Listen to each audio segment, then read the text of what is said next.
Assalamualaikum warahmatullahi wabarakatuh. Perkenalkan, saya Dinar Fadila Tunisa dengan NIM 1020224000321. Pada video kali ini, saya akan menjelaskan mengenai laporan pengembangan sistem informasi manajemen transaksi pembayaran pasien pada sistem pembayaran sehat. Laporan ini disusun untuk memenuhi ujian tengah semester mata kuliah sistem basis data. Pada video kali ini, saya akan membahas mengenai 4 poin penting. Yang pertama ada Entity Relationship Diagram atau ERD. Yang kedua ada Relational Model. Yang ketiga ada Data Definition Language dan Data Manipulation Language. Yang keempat ada Normalisasi. Bagian yang pertama, saya akan membahas mengenai Entity Relationship Diagram atau ERD. Dalam proses pembuatan database, seorang database designer perlu memetakan entitas, atribut, dan juga relasi yang akan terdapat di dalam database tersebut. Proses pemetaan ini memiliki berbagai macam cara. Salah satunya menggunakan Entity Relationship Diagram dengan notasi chain. Pada ERD notasi chain ini, setiap entitas, atribut, dan juga relasi digambarkan menggunakan simbol-simbol khusus. Adapun ERD dengan notasi chain untuk pembayaran sehat dapat dilihat pada gambar di bawah ini. Dapat dilihat bahwa pada gambar ini terdapat tiga simbol yang berbeda. Yang pertama ada simbol persegi panjang, kedua ada simbol elips, ketiga ada simbol diamond. Nah, simbol persegi panjang ini berarti entitas. Maka persegi panjang sebelah sini itu berarti entitas pasien 321. Persegi panjang yang di bawah sini merupakan entitas transaksi 321. Persegi panjang yang ini merupakan entitas layanan 321. Persegi panjang yang sebelah sini merupakan entitas kategori layanan 321. Dan yang terakhir, persegi panjang di sebelah kanan bawah itu merupakan entitas unit 321. Dan untuk bentuk yang kedua itu ada bentuk elips. Bentuk elips ini merupakan atribut dari entitas. Dapat dilihat di sini terdapat banyak elips, yaitu ada elips jenis kelamin, elips nama, ada elips nik, ada elips tempat tanggal lahir, dan juga ada elips alamat. Setiap elips ini berarti atribut dari entitas pasien 321. Begitu pula ada elips di bawah ini merupakan atribut transaksi 321, elips yang sebelah sini merupakan atribut dari layanan 321, kemudian elips yang sebelah sini merupakan atribut dari kode layanan 321, dan elips sebelah sini merupakan atribut dari unit 321. Nah, akan tetapi kita dapat melihat bahwa di atribut persediaan fasilitas ini terdapat double line pada elips. Double line pada elips ini berarti bahwa atribut tersebut multi-value. Nah, multi-value itu maksudnya satu atribut dapat memiliki nilai lebih dari satu. Nah, kemudian untuk bentuk yang ketiga, itu ada bentuk diamond. Nah, bentuk diamond ini berarti relasi yang terjadi antara dua entitas. Seperti contohnya, pada bentuk diamond sebelah sini, itu merupakan diamond melakukan atau relasi melakukan yang terjadi antara entitas pasien 321 dan juga transaksi 321.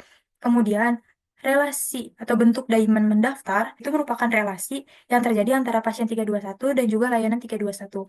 Kemudian diamond bagian dari merupakan relasi yang terjadi antara layanan 321 dan juga kategori layanan 321.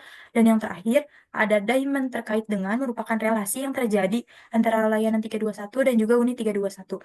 Nah, jika ada relasi, tentu saja ada kardinalitas. Pada IRD kali ini, saya menggunakan dua jenis kardinalitas. Yang pertama many to many, yang kedua many to one.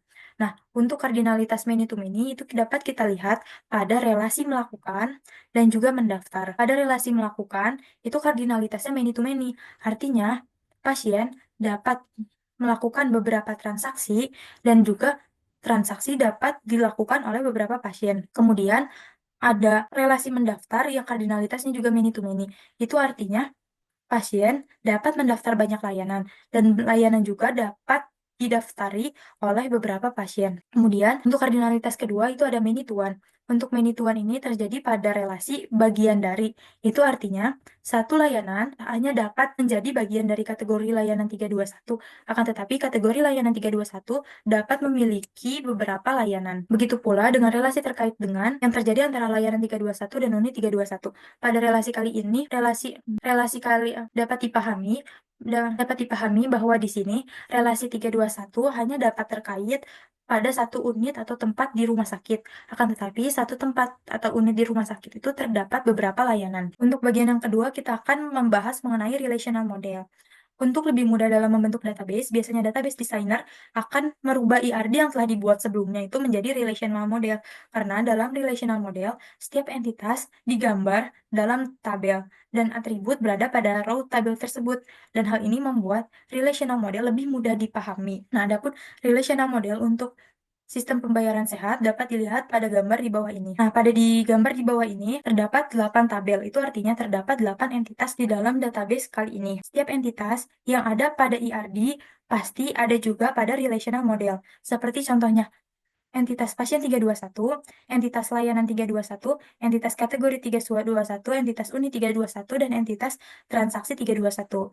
Nah, akan tetapi ada beberapa hal yang membuat relational model ini berbeda. Hal pertama yang membedakan relational model dengan ERD yaitu jika ada kardinalitas many to many, maka relasi tersebut akan diubah menjadi entitas pada relational model. Nah, seperti yang kita tadi udah lihat di atas, bahwa many to many itu ada di relasi melakukan dan juga relasi mendaftar. Nah, karena kedua kardinalitas dari relasi tersebut itu many to many, maka pada relational model, relasi tersebut diubah menjadi entitas. Maka di sini ada entitas melakukan 321 dan juga ada entitas mendaftar 321. Nah, karena relasi tadi sudah berubah menjadi entitas, tentu saja relasi tadi itu dapat memiliki atribut-atribut juga. Nah, di sini dapat dilihat pada row-nya. Pada row entitas, pada row tabel melakukan 321 itu terdapat primary key, terdapat juga foreign key. Kemudian pada tabel mendaftar 321 juga itu terdapat primary key, terdapat foreign key, terdapat atribut tanggal daftar juga. Nah, kemudian sempat saya singgung bahwa atribut persediaan fasilitas pada entitas unit 321 merupakan multi-value atribut. Artinya atribut bisa bernilai lebih dari satu. Nah, jika ada atribut yang bisa bernilai lebih dari satu atau multi-value, maka di relational model ini akan diubah menjadi tabel terpisah. Nah, maka di sini ada tabel persediaan fasilitas 321 yang berisi foreign key kode unit dan juga nama persediaan fasilitasnya. Selain itu, jika terdapat relasi di antara dua entitas, maka foreign key akan ditambahkan kepada row di dalam tabel tersebut. Seperti contohnya, tadi kita tahu bahwa entitas layanan ini memiliki relasi bagian dari dengan kategori layanan. Maka primary key dari entitas kategori layanan 321 itu menjadi foreign key pada entitas layanan 321. Nah, selanjutnya untuk bagian ketiga itu ada data definition language dan data manipulation language. SQL atau Structured Query Language merupakan bahasa komputer yang menjadi standar American National Standard Institute untuk mengakses dan memanipulasi data dalam basis data relasional. Nah, SQL ini merupakan komen atau perintah yang dapat dikelompokkan menjadi beberapa kelompok. Untuk sistem pembayaran sehat ini, kita menggunakan dua kelompok dari SQL. Untuk kelompok pertama, kita menggunakan Data Definition Language.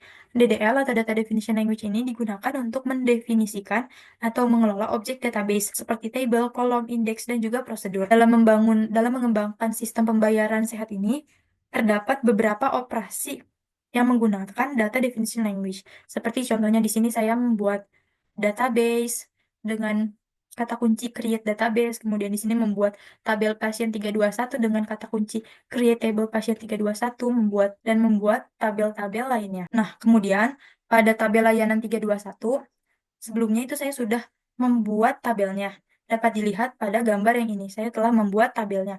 Nah, akan tetapi ternyata setelah diperiksa lagi, saya lupa untuk menambahkan atribut biaya pada entitas layanan 321. Nah, dengan data definition language ini, kita dapat menambahkan kolom atau atribut pada tabel yang sudah ada. Di sini, untuk menambahkan atribut itu, menggunakan kata kunci alter table. Semua query di atas itu sudah berhasil dijalankan dan membentuk suatu database yang terdapat pada MySQL Workbench. Selain data definition language, kategori yang kedua yang kita pakai itu ada namanya data manipulation language. Di ML ini digunakan untuk memanipulasi data yang ada di dalam database, seperti menambah, mengubah, dan menghapus data. Nah, di bawah ini beberapa penggunaan data manipulation language dalam pengembangan database pembayaran sehat. Nah, pertama-tama di sini saya akan menambahkan nilai pada setiap table. Jadi, contohnya di sini saya menambahkan data pada table pasien 321. Nah, seperti ini query-nya, kemudian ini ada hasilnya. Begitu pula saya menambahkan data pada table transaksi, setelah saya menambahkan data pada setiap tabel, saya juga di sini menggunakan kata select average untuk menampilkan rata-rata biaya yang terdapat pada tabel layanan 321. Dari perhitungan, selain itu saya juga berlatih untuk menampilkan biaya terendah dan tertinggi menggunakan select minimum dan select maksimum. Kemudian di sini juga saya bisa menampilkan biaya layanan berurutan dari termurah sampai termahal. Untuk mengurutkan biaya dari terkecil sampai terbesar, di sini saya menggunakan kata kunci ascending atau ASC. Order by ASC itu artinya diurutkan dari terkecil sampai terbesar. Bagaimana yang telah kita bahas pada ERD bahwa layanan 321 itu memiliki relasi dengan unit 321, di mana setiap layanan akan berada pada satu unit rumah sakit, satu unit atau tempat di rumah sakit. Nah, dan pada setiap tempat itu memiliki persediaan atau fasilitas. Nah, kali ini saya akan menggunakan select untuk menampilkan 10 fasilitas atau persediaan yang berada pada layanan. Nah, di sini saya menggunakan select untuk menampilkan. Kemudian di sini saya juga menggunakan join on. Kemudian saya juga mengurutkan nama layanan dari huruf A sampai Z, yaitu menggunakan ascending. Nah, karena di sini saya hanya ingin menampilkan 10 fasilitas, maka di sini saya menggunakan hasilnya akan seperti ini. Di sebelah sini query-nya, dan ini hasil tabelnya. Nah, untuk selanjutnya, saya akan menggunakan select untuk menampilkan record transaksi berdasarkan NIK. Nah, di sini saya menggunakan select untuk memilih data apa saja yang ingin saya tampilkan. Kemudian, saya juga menggunakan join on. Dan yang terakhir, karena saya hanya ingin menampilkan data dengan NIK tertentu, maka saya menggunakan kata kunci where. Nah, query lengkapnya seperti pada gambar ini. Kemudian hasil record dari Nabil itu akan seperti ini. Yang terakhir itu ada normalisasi. Nah, normalisasi ini merupakan suatu teknik untuk mengorganisasikan data ke dalam tabel-tabel untuk memenuhi kebutuhan pemakaian di dalam suatu organisasi. Nah, berikut ini merupakan contoh tabel yang tidak normal. Jadi di sini terdapat tabel. Nah, tabel ini tidak normal karena tabel ini masih terdapat data redundan dan lain-lain. Nah, untuk membuat tabel ini menjadi normal, terdapat beberapa tahapan. Nah, tahapan yang pertama itu kita sebut 1NF. Bentuk normal 1NF terpenuhi jika sebuah tabel tidak memiliki atribut bernilai banyak atau multi-value atribut, atribut komposit, dan kombinasinya dalam domain data yang sama. Nah, jadi kalau di 1NF itu tidak boleh ada atribut yang multi-value, atribut komposit, dan juga kombinasi dalam domain data. Nah, dapat kita lihat bahwa di sini itu terdapat multi-value, bahwa transaksi ID transaksi 1111 itu juga memiliki berhubungan dengan dua ID layanan, yaitu L01 dan juga L02. Begitu pula dengan ID transaksi 1112 itu berhubungan dengan layanan atau memiliki value double pada ID layanan itu L02 dan juga L04. Nah, maka pada 1NF ini kita memisahkan seluruh data-datanya. Jadi data-datanya itu ditampilkan secara terpisah-pisah. Nah, dapat dilihat pada tabel ini bahwa tabel ini merupakan hasil dari 1NF. Sudah tidak ada lagi data yang multi-value dan tidak ada lagi data yang komposit atau kombinasi. Semuanya terpisah satu-satu. Selanjutnya kita sebut dengan 2NF. Nah, untuk melanjutkan pada tahap 2NF ini, pastikan bahwa tabel sudah memenuhi tahap 1NF. Nah, pada tahap 2NF ini, setiap atribut bukan kunci harus bergantung fungsi ke atribut, sehingga menjadikan pengelompokan data dalam tabel-tabel yang relevan. Nah, di sini dari tabel panjang ini, dari tabel yang lumayan panjang ini, kita bagi lagi tabel-tabel ini menjadi beberapa bagian.